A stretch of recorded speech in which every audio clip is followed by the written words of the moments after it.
त्यो ऱ्याप चाहिँ हाम्रो युवा नेताहरूको लागि है त सबजनाले माया देखाएर जिताइदिनु ल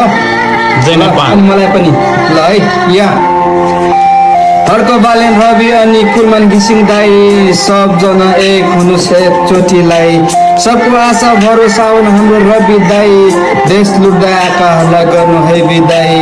ऊर्जा मन्त्री कुलमान भए श्रम हर्क दाई देशको राजा हुने भए अब बालेन दाई सबैजना देश बन हातमा हात मिलाई यसपालिको भोट सबै युवा शक्तिलाई बच्चादेखि बुढोसम्म सबको हेर जाई भ्रष्टाचारी हेर्छन् थरी थरी कोट लगाई सेतो जुत्ता साथमा झोला गाथो टाई लगाई देशको लागि बलि दियो शिरमा गोली खाई घरमा आमा रुन्छन् भन्छन् मेरो छोरा खै एकपटक त बोला साथी आँखा खोल्न हो जाने बेला भन्दै गएको देश बन्ला नि है देश बन्ने छाटै छैन के भन्नु म खै सबैले माया देखाइदिनु होला नेपालमा एकचोटि भयो सबैले भोट परिवर्तन गरेर युवा शक्ति ल्याउनु पर्छ नेपालमा त्यही हो जय नेपाल लभियो माया देखाइदिनु